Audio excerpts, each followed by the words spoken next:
Hello, everybody, and thank you for joining our Spring North American Millets Alliance webinar. We are very excited about this topic today because with the increasing trends of weather that we're seeing across North America, there has never been a better time to talk about the role of millets and drought-resilient crops in the future of our food system. And today I have the entire North American Millets Alliance team to talk about this important topic. We're going to start with Gary, who is an agronomist with incredible experience in millets and many other crops, and Dr. Don Osborn as well, talking about just the bigger picture of what millets mean for the future of food. And you'll be hearing a little bit from me at the end of the session, talking about markets and market asymmetry and how we really create market pull that supports farmers planting these incredible crops. So I'll let Gary take it away. Well, thank you, Joni. Again, as you mentioned, I'm a senior agronomist, and I've worked on millets for roughly 50 years. And I want to address this issue today as far as the water depletion and what it means and how millets can fit and should fit into that system. I see if the screen is up. Is that full screen? No. There we go. That's full screen now. Okay. All right. Yep. Basically, I took this photo from the 1980s and inserted on my cover because to me, we're at a dividing line where we have to decide if we're going to keep traditional systems and keep using the water that basically is borrowed, or if borrowed from future generations, or if we're going to convert to a regenerative sustainable system. This is, again, a similar picture taken on a different day in western South Dakota. And basically, the five things that I'm going to cover today is what has to change. Water depletion can't go on because you run out of water. And so that deals with water use, drought-hardy millets, how they fit into the system. And then I lay out several scenarios as far as crop rotations and how millets would fit into that, as well as suggesting implementation of water allocations. Basically, the water depletion has to change. And so I just took I guess it's just three different things from last month. California Water Update, March 19th, initial Central Valley, which is the main irrigation valley in California project allocations for many South and Delta growers have come in about 15% of normal, forcing farmers to make early season decisions. Then I went over to Arizona and pulled up what Arizona water outlook supply. That's the title of the article. And again, a month ago, it says with reduced surface water and limited groundwater supplies, agriculture irrigation practices and cropping patterns are likely to change. Yeah, likely, very likely. Texas Water Development Board, and I use these because, as you'll see in the next slide, I think it is, Texas Water Development Board met on March 5th. The state will continue to face challenges in managing water resources, which indicate that the state will need to adapt to changing demographics. Watch the demographics on the next slide, and economic conditions to ensure sustainable water supplies for agriculture and other uses. Well, guess who's going to take the brunt of it? I guess I skip a slide. I wanted to show this as an international look at where water is basically being depleted and under severe stress. And as I say on the slide, using more than recharge is stealing opportunity from our great-grandchildren and all future generations. Most of these are not resupplyable. And so water is an opportunity. And if you use more than what is being recharged, we're really stealing it from other generations. Take a look at the left side of the slide, the pie chart. This is based on an average of two studies. Water use worldwide is 87% comes from agriculture, 9.6% from industry. I should have put that up there. 9.6% from industry and 3.4% for domestic use. So if you're going to conserve water and recharge aquifers and maintain aquifers at a sustainable and dams at a sustainable level, you have to look at what happens with agriculture. So let's look at Texas 2026 water management plan from 2030. This is a 50-year plan, 2030 to 2080. Industry is expected to go up 300,000 acre feet. Agriculture is expected to go down. You can see the numbers significantly, 25% or so. And where does it go? If you're going to maintain a level of water, because there's only so much water, if you're going to maintain that level, it's going to go to municipal use. So municipal use is up significantly, and that matches basically populations. So where do we go using where are we using too much water? And so this is a map from U.S. Geological Survey of I think it's 30 different aquifers. And what to me it indicates is where millet works, where you're depleting water faster than you're using it, or using water faster than it's recharging. You really need to consider millets in your crop rotation. This map I put out a couple of years ago, but it basically shows where I see North American millets fit in. And we're talking primarily Proso, Foxtail, Pearl, Japanese, as well as brown top millets. Those are the main millets raised in the U.S. And obviously can be raised up into Canada. And as you get south, it changes the demographics a little bit, but Pearl millets is a tropical, semi-tropical millet and certainly will work in our Mexican market. Millets work where irrigation is overused, and it's maybe an understatement, but a quote here, the High Plains Aquifer underlies 112 million acres of the central part of the U.S. One of the largest aquifers in the nation, in fact, one of the largest aquifers in the world. And what I thought was interesting in the statement, it only, 2.3 million people is a lot of people, but it only supplies water, municipal water for 2.3 million people. But it supplies food for millions and millions more, hundreds of millions more people.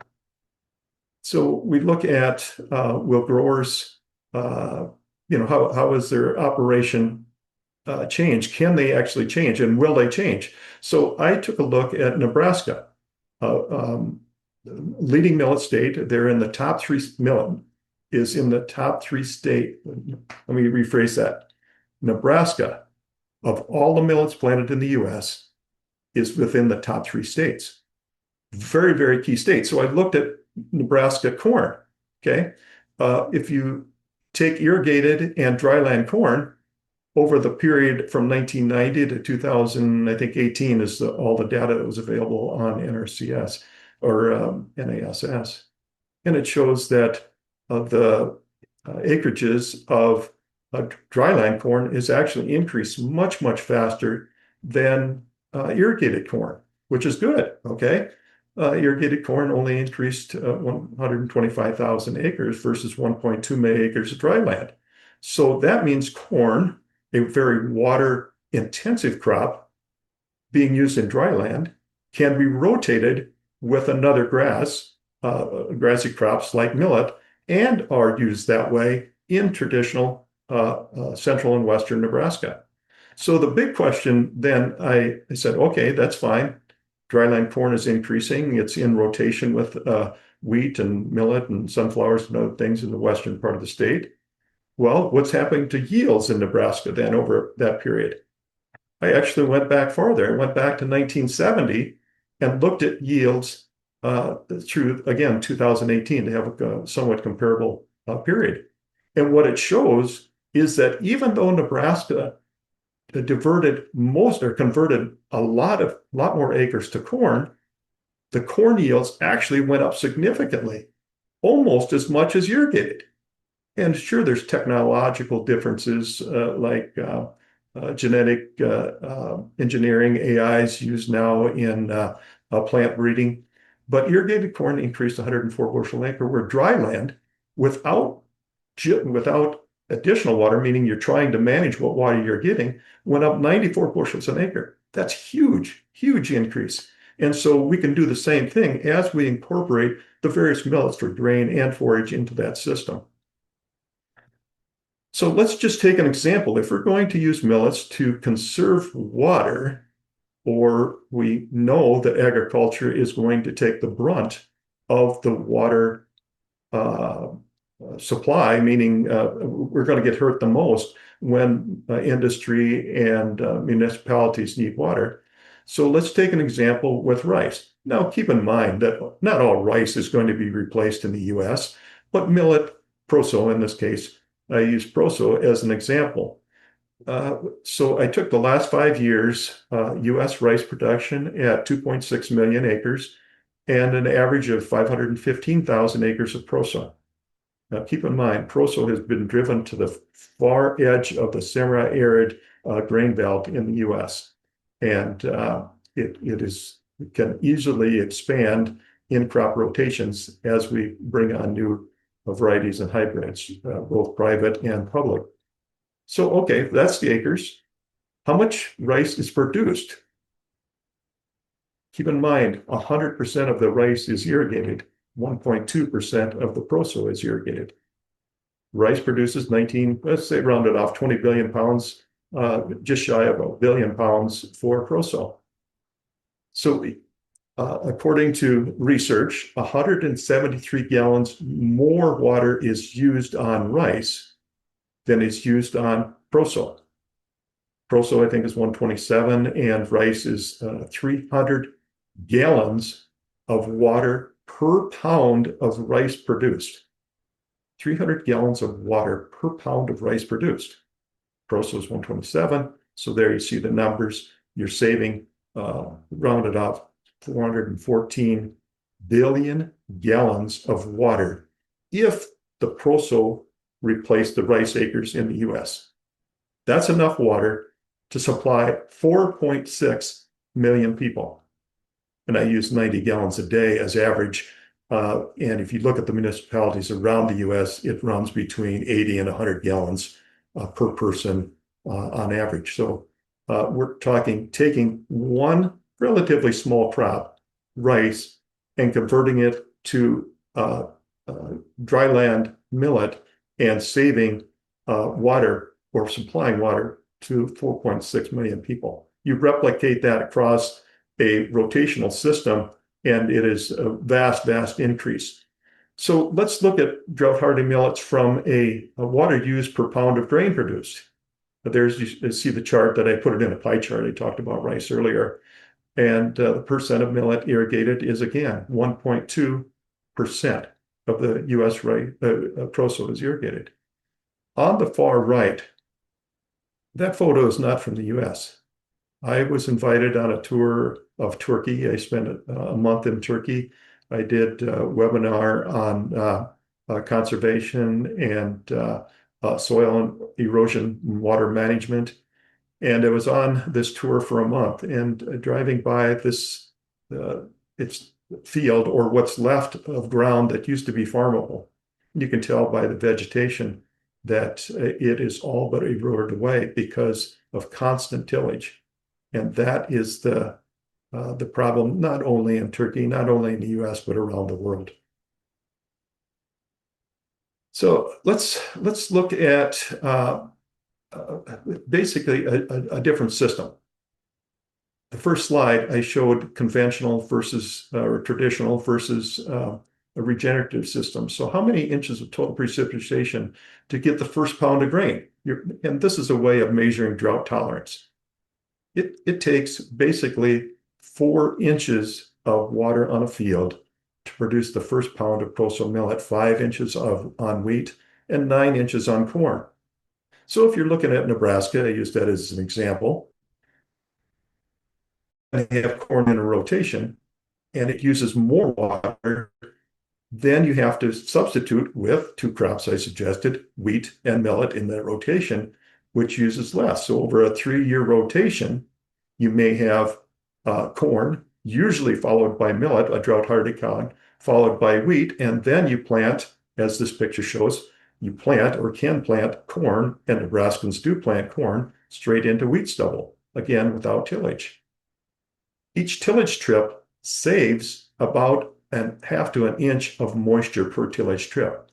So in this example, in the first slide I mentioned the 80s is when I started working soil management and erosion management with eco programs, regenerative programs. And what we basically talked about is 8 points. Yes, you're saving moisture, but there's far more than that. You're decreasing water and wind erosion. You're decreasing the wind at the surface. So you look at the top right corner and see corn planted into wheat stubble. There is virtually no wind at the soil surface, which helps keep water temperatures lower. And by keeping temperatures lower, you stabilize the crop growth, meaning you have a more uniform transpiration of that plant and a more consistent supply, which obviously gives you more yield. The other thing it does is tillage at the tillage level. We'll say you till it 6 inches deep. You have a compaction layer, and it's called tillage compaction layer. And that layer usually is about 2 to 3 inches thick because farmers tend to vary their depth of cultivation. But that creates a compaction level. The wetter the soil, meaning as you move into the corn belt, the wetter the soil, the more compaction you get at that tillage layer. And so what you do with corns, wheat, millets is a very shallow rooted crop. You rotate it with the deeper rooted crops like corn, and you break through and establish or basically destroy that tillage level compaction. And at the same time, you're increasing organic matter, increasing it to where, the hope is to get it back to where we were when this soil was first tilled. It's not there yet, but that soil, as I showed you, the tests I've sent millet over to Turkey and got reestablished. In those soils, we were looking at 1.3, 1.4% organic matter, extremely low organic matters, and trying to raise crops on it. And we should be in that 3 to 4% organic matter, which we hope to get back to with this regenerative system. And obviously, if you're not tilling, you reduce fuel costs as well as saving tremendous amount of equipment and labor. So what millets are grown in the U.S.? I mentioned the main millets earlier. They're basically proso is roughly half of the millets in the U.S.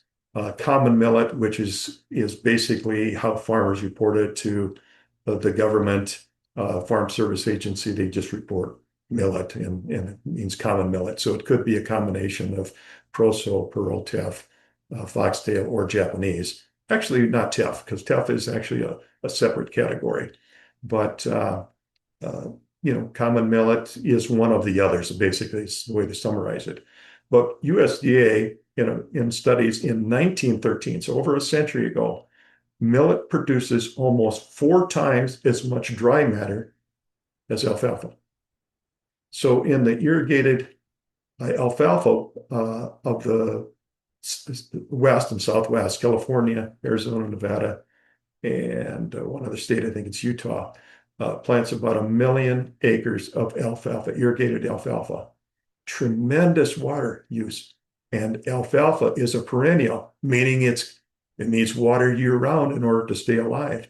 And so if that alfalfa was converted to forages, alfalfa being a forage, was converted to a forage millet like pearl, which is multi-cut, just like alfalfa, you can save tremendous amount of water by rotating a millet with other short season, low water use crops, leaving the millet stubble when you're done cutting pearl. Let it regrow a little bit and let it go. You could probably cut water use no less than 50%, and you could probably cut it down, your total water use of alfalfa versus millets, but down to about a third of the current water use.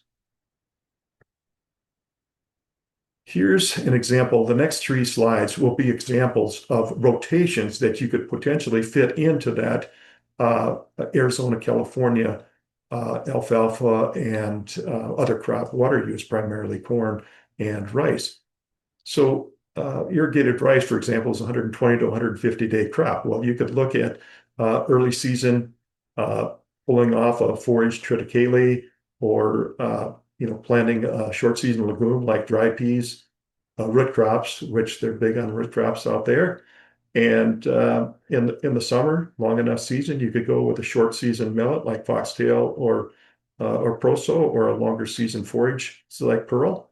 And then in the fall, you take that millet forage out, for example, or you harvest the foxtail and proso, say in September, and you plant it back to your fall forages or your fall grains, winter annuals like winter wheat, barley, rye, triticale, or some actually plant clovers and grasses and graze that, especially on organic farmers in the California Central Valley.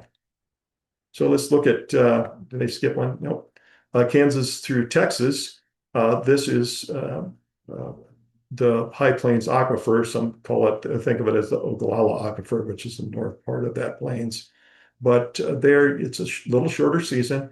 You can go 2 to 3 crops of dry land, and there you give some examples. And I asked the viewers to study these later. I'm not going to go through everything, but it gives you an example of the rotations that you can use in the various seasons. Trying to keep cover on your ground all year long, as the first slide indicated, the barer the ground, the lower the activity of soil microbiome. The higher the stubble or the higher the cover you have on there, the increased bioactivity you have for the soil, meaning that the biome is trying to, the bacteria, I'll just use that as a term, is trying to use what organic matter is there and what minerals are there to convert it to a usable form for the plants. That's basic agronomy. But when you till and leave ground bare, you're not only evaporating the moisture, you're drying the soil out at the surface level, you're basically killing organic matter at that very surface level because of certainly high temperatures when it's hot. But on the regenerative side, you see the stubble. The most obvious thing you see is actually night crawlers. And when you have night crawlers and angleworms in soil, you know it's an active soil. So let's look at implementing water allocations. This is an action item. You look at the 100th meridian in the US, that basically is the divide line right now between where millets are used in semi-arid and arid area. And as you go east and southeast, where there is obviously a drought going on, you could easily incorporate, and they do, incorporate pearl millets in Florida and the Carolinas, Georgia. They use round top millets down there. Japanese millets are basically used primarily on the east side of the 100th meridian. And I use the 100th meridian, and say 50 miles on each side of that line is really where millets fit to the west. And that's going to be the quickest conversion area. In not only drought 2000, this is a map last week of the US current drought, but also an example in the future where millet could work into rotation. And my contention is, and what I suggest today, is that we implement a 10-year rolling average, 10-year rolling average by aquifer or dam. It can be water storage dams.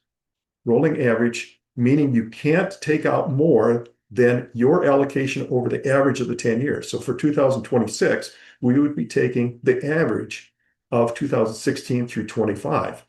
And that would be the water allocation. Of course, it would vary depending on short-term needs or whatever. But that's a way of maintaining aquifer and major dam levels. But if you're going to try to build that, you actually have to have more water saved than you're using each year. But let's at least consider starting out at using an average 10-year water allocation for 2026, planting millets and other crops in rotation compared to the last 10 years. And with that, I certainly invite questions and would, how do we go off sharing here? Let me get this off sharing. Is there other questions? Let me pull that.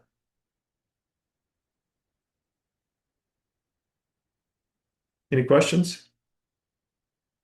That was great, Gary. Thank you. So much good information there. Thank you. I know it covered a wide scenario, but I wanted to present the U.S. compared to the world. We are facing a water deficit, and we have to address it. Hmm. Yeah, absolutely. Thank you, Gary. Yeah, that was a tour de force, really important uh, coverage, not only the advantage of millets per se, but also the water equation and the comparisons with different crops. And of course, when we're talking about and promoting millets with the North American Millets Alliance, we're not advocating an exclusive switch from one to another, but part of Mhm. building millets into the rotations, into food practices in ways that really do so much for the agro environment and our nutrition and so on. It's really across the board sort of thing. I wanted to take a moment, if I could, very quickly to compliment what Gary just told us and highlight some aspects that he presented. So I'll ask you to stop sharing. Oh, am I still sharing? Sorry. I thought you did, but I'm getting a message that it's Stop sharing. Is There we that go. better? Okay, sorry. All right. no problem. So here we go.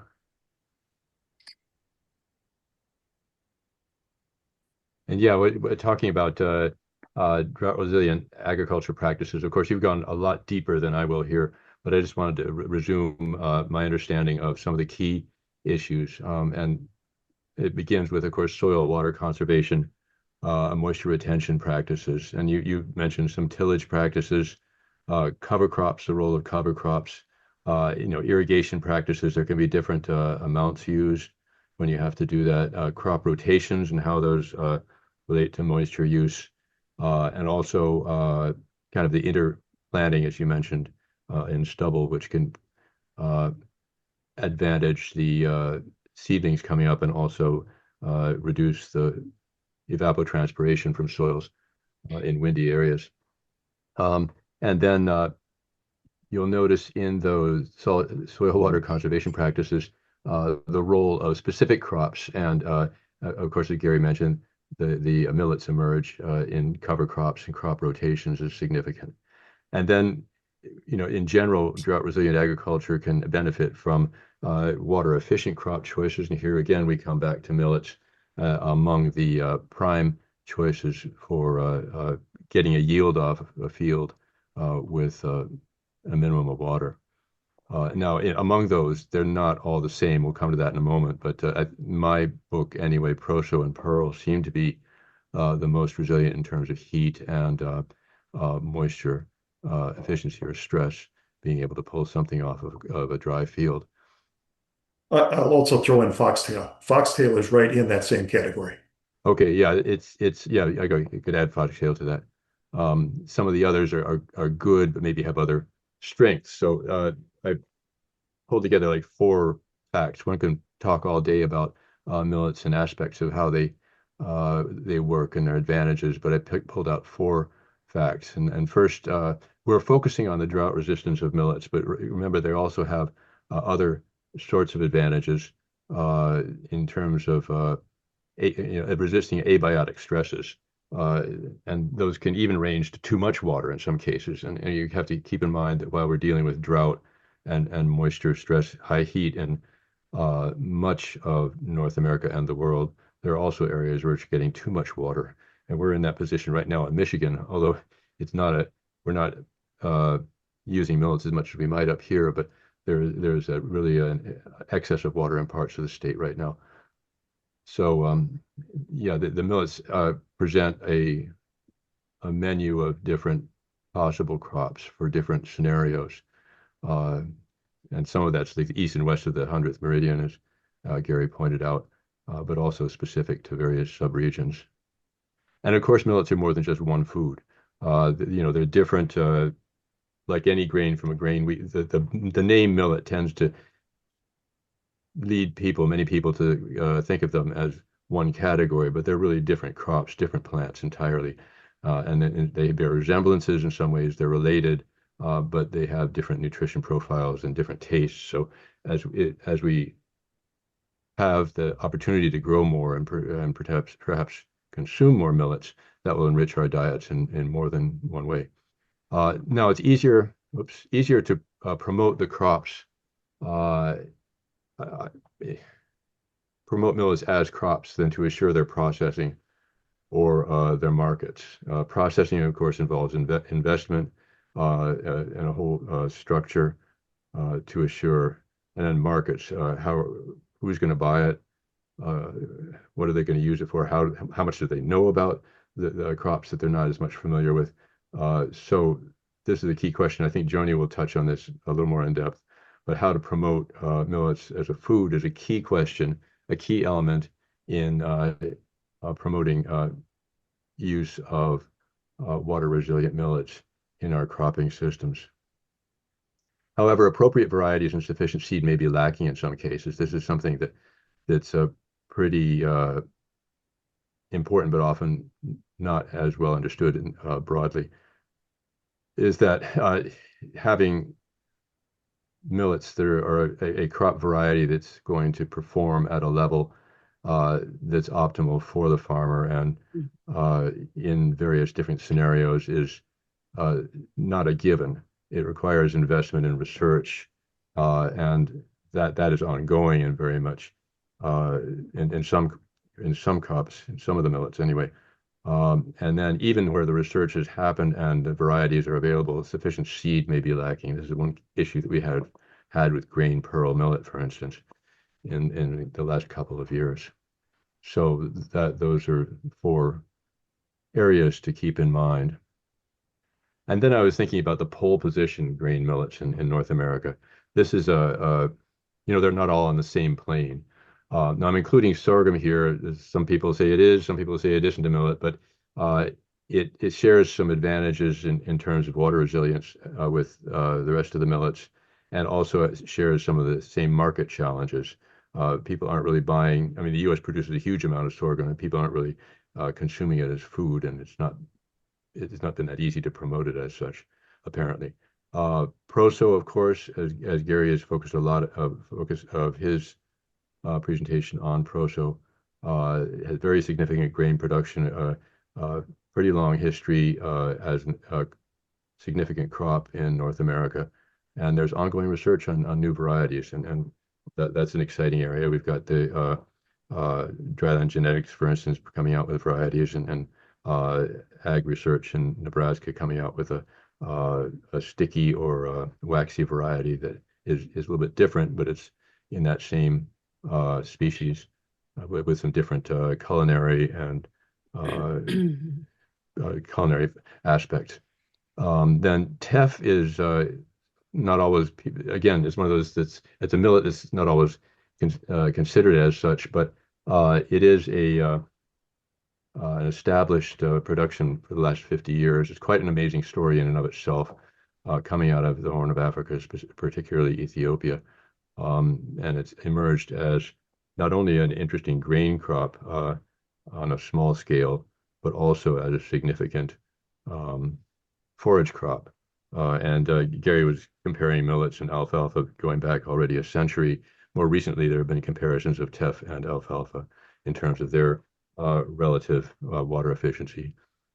Pearl millet I mentioned earlier, but is mainly, as Gary mentioned, as forage and cover crops. Grain production is still somewhat limited. There's ongoing research, particularly in Kansas State, on varieties. So we'll see, and also in Canada with AERC. So there's some different research going on, but there's just not a lot of grain pearl millet seed available right now. Foxtail, or we might call it also Italian for marketing purposes, mainly as a cover crop, but it's very well established as a grain crop, particularly in China, but also in India and other areas of Asia, and it's being introduced to Africa. So yes, Gary mentioned it's drought resilience. It is being promoted in East Africa, and some farmers are starting to grow it there alongside the traditional millets of that region. Finger millet, which actually comes from the region I just mentioned, is emerging in the research agenda in North America. Some interesting aspect about that is the attention to working with crossbreeding of varieties from India, where it is a very highly developed set of crop varieties, and the home region of East Africa. But it is an area that's getting international focus, but also in North America for different uh, uh, varieties suited for different regions. And in terms of nutrition, it's the outstanding grain among all of them in terms of calcium content, as well as other advantages. Then there's other millets. I won't spend as much time on them. Japanese, or sometimes called barnyard millet, and then brown top. Each of them have their advantages. Tend not to be grown for grain. I did try personally to find some barnyard millet grain varieties to seed, but had no, or Japanese, however you want to call it, but was unsuccessful with that. But and brown top might be a sleeper, but we'll see. Anyway, that's what I have, and I'll, if there are no questions, then I'll turn it over to Joni. Thank you, Well, Don. Yeah, go ahead, Gary. well, what I wanted to point out, Don brought up several very interesting things that every grower, no matter if there's too much water or too little water, millet fits into the rotation. For example, Yeah. on our farm, we were in north central South Dakota where we had prairie pothole region, they call it. And the reason I am even familiar with millets at all, as a child, my dad couldn't plant. It got too wet and couldn't plant the low spots, so he planted the high ground to usually small grains. And then when the low spots, the sloughs dried out, he planted millet in it.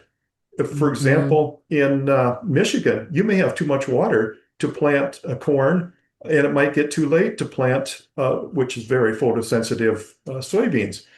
Well, you still need cover on that in order to keep your soil active. Otherwise, it converts, as an agronomist, it converts into what's called fallow syndrome, meaning the organic matter doesn't break the phosphorus down. So what Michigan Mhm. may need to do, or areas where you get too much water, is when that ground dries out enough, you go in and quickly seed a cover crop with maybe some brassicas in it, or you seed some millets, maybe even for grain, and you got a 60 days to 90-day window that you certainly can't raise corn and soybeans in that window. So, yeah, cover crops, teff, obviously you brought that up. It works as a grain as well as a forage. It's just wonderful. And lastly, you mentioned the millets need to actually take off the hull to make it a food crop. And thanks for bringing it up as foods.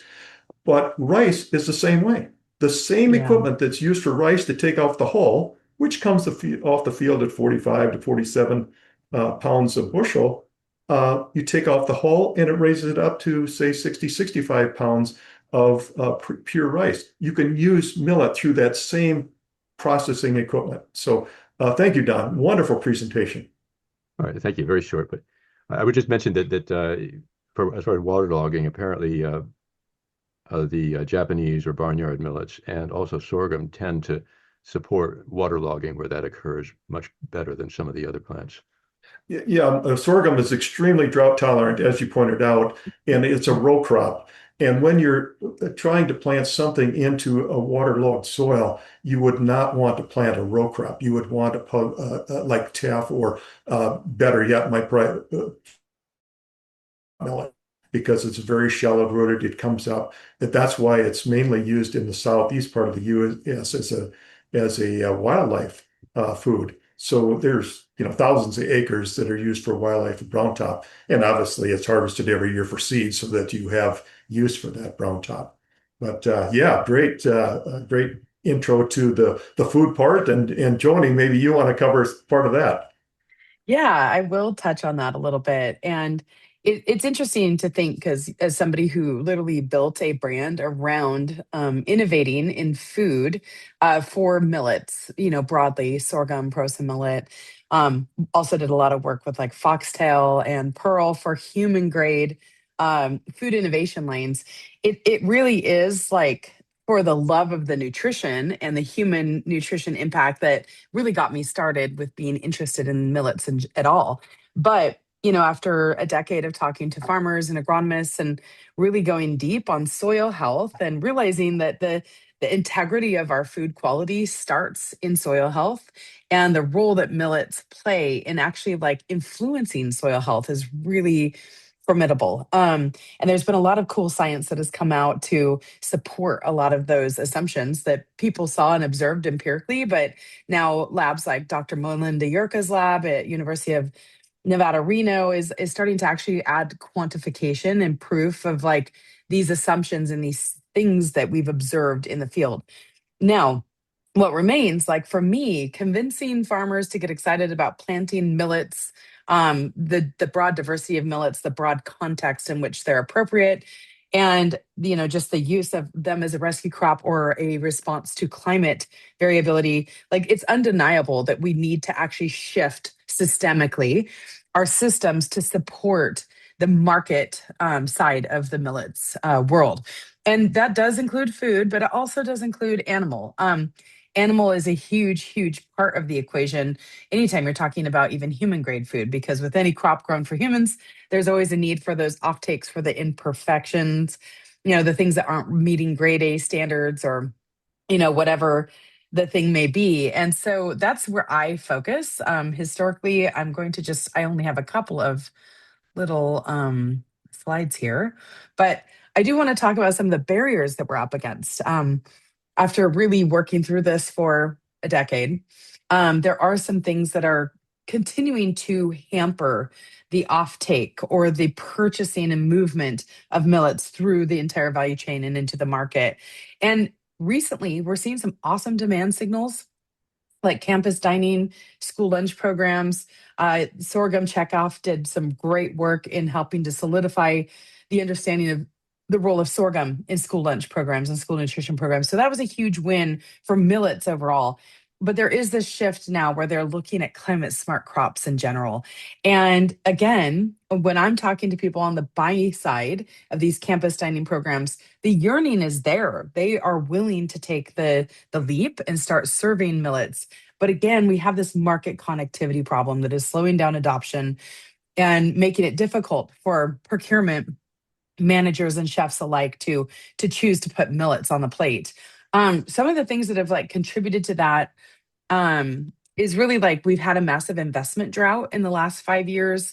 While there has been investment in other verticals, a lot of the really kind of disruptive investment, especially in ag tech, has diminished. We're really in a trough when it comes to financial access. And the other thing I do want to talk about is that investment drought is also in the form of the loss of food innovation grants with the cut of many of our USDA supported programs that really hammered a lot of the investment that was not only going into innovation, but also into infrastructure.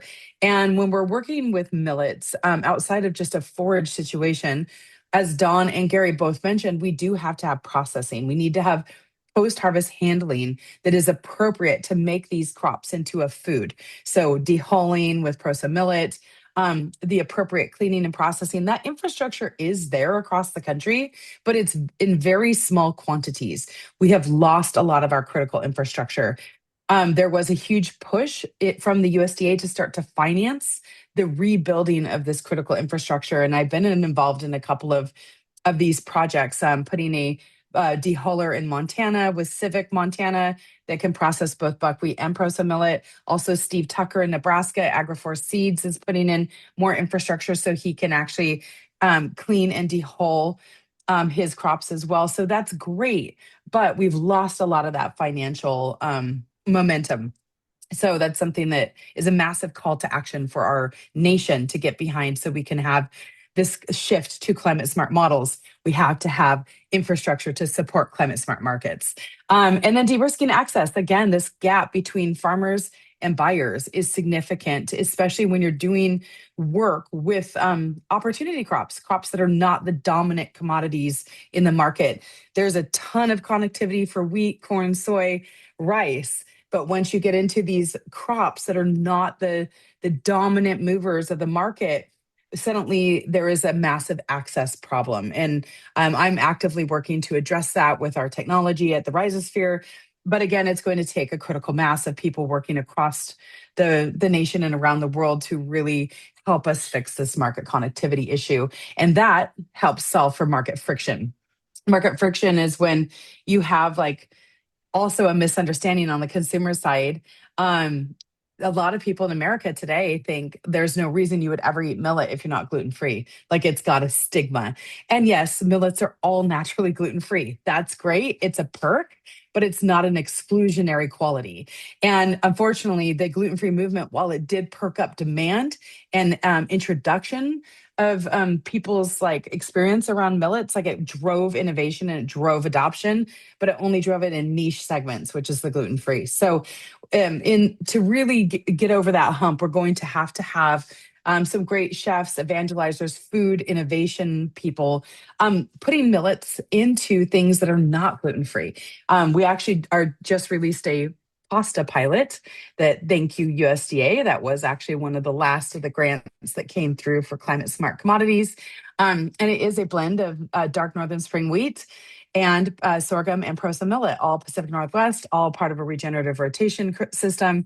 And that is going to be going out to campus dining programs and bioregional school lunch programs for pilot testing, which is really exciting. So those are the kind of things that are going to bridge that gap of like, hey, I'm not gluten-free and I'm loving this pasta. And now my gut microbiome, my nutrition, and my economics are including these new crops into this experience, which drives health, nutrition, soil health, and regional economic resiliency.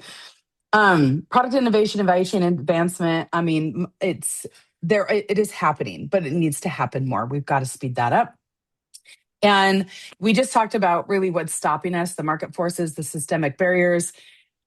Key bottlenecks. I mean, there are still some key bottlenecks that we need to get over. I just talked about the ones that I feel every day in my work, but I know Gary and Dawn, you have insight into other bottlenecks that need to be addressed too.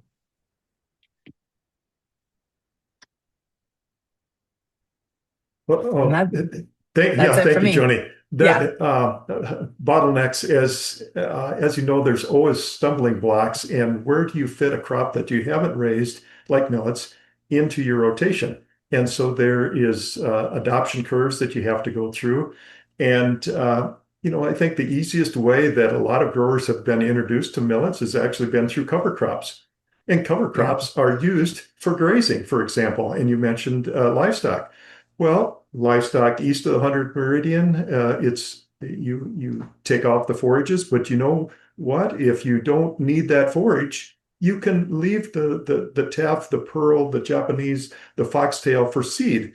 Now, in the case of pearl, in order to generate that seed, you need to be hybrids. Now, Africa still has some traditional crossed pearls, but so there's bottlenecks like working the genetics and working the harvesting of a hybrid. But a regular grain millet like foxtail and pearl are very easily to incorporate into both a dual use forage as well as a grain use. I'm glad you mentioned that. And also, Gary, one of the things that I've observed in working to develop some millet value chain programs was, I was working with a bunch of farmers along the High Line of Montana, which is a very difficult place to farm. Thin soils, lots of wind, very dry. Mm-hmm. And, there was a yearning to grow proso millet, and there was a growing demand for proso millet. And I ended up doing like a kind of a study with them, and what I found is that they didn't have any access to agronomy. They had limited access to agronomy overall. But when they even did have access to agronomy, the agronomists they were working with had no subject matter expertise on millets.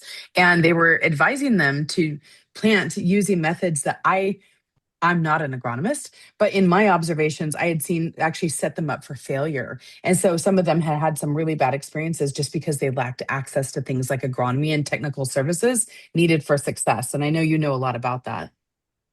Well, I hadn't thought of mentioning it on this webinar, but I've put out two books. One is How to Produce Proso Millet, and I include the other grains in the back because there's similar things of the other millets that you use the same system as you do proso.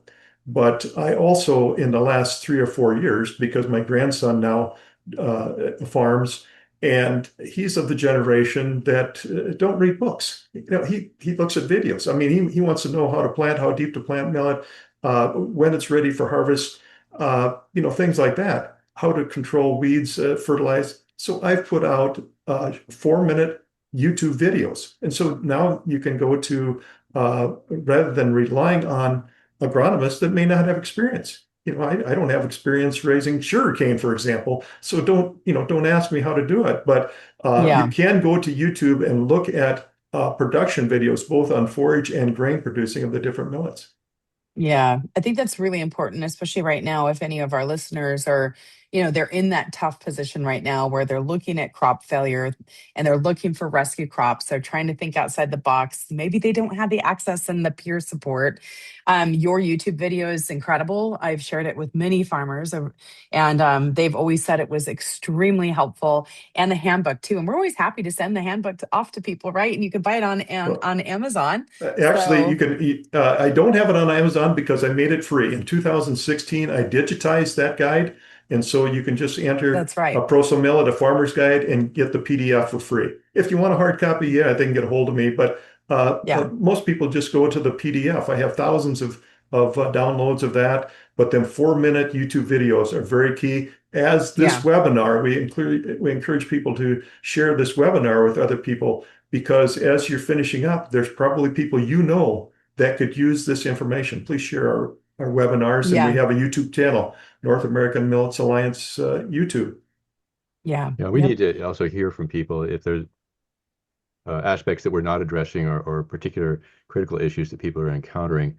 Let us know. I mean, we're not necessarily going to be able to answer them directly, but getting those questions into the system and perhaps through us to people who can answer it will advance the system and help people out. So Yeah. it's a two-way Yeah. Well, dialogue, even though this is a recorded one-way yeah, webcast. You know. it is. Yeah. We hope to catalyze conversations. So, I think for most people, if they want to follow our work, LinkedIn is a really great place to keep up with things and the YouTube channel. So, we'll make sure we get this posted and we'll make sure that we have links, Gary, to the PDF and the YouTube videos that help support success for farmers that are wanting to plant and grow proso millet and other millets. Yeah, and Don, you want to mention the website that you're Yeah, developing? thanks. You beat me to it. I was just going to bring that up. But yeah, Okay, good. this is something we're working on.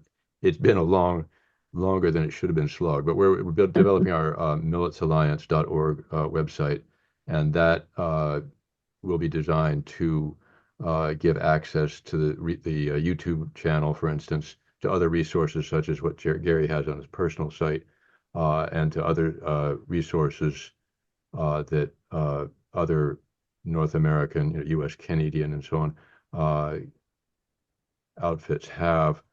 So basically, a kind of a meta site in some ways, and we'll offer some direct information, and also through a blog feature, perhaps be able to do get a dialogue going there. We do have an email list that's ongoing. It's called Collab for collaboration, and that is a place where some more specialized information and questions have been brought up over the last 4 years or so. So there's already quite a library of material there, and that access to that will also be available through the website. Great. Well, thank you, Gary and Don, and thank you to our audience for joining us. And if at any time you have questions, please never hesitate to reach out. Yeah, info@milletsalliance.org, and definitely on YouTube, or excuse me, on LinkedIn as well. Thank Yeah, you. well, I think, guys, Okay, that is thank it. you. Thank you so much, everybody. All right, thank you. Take care.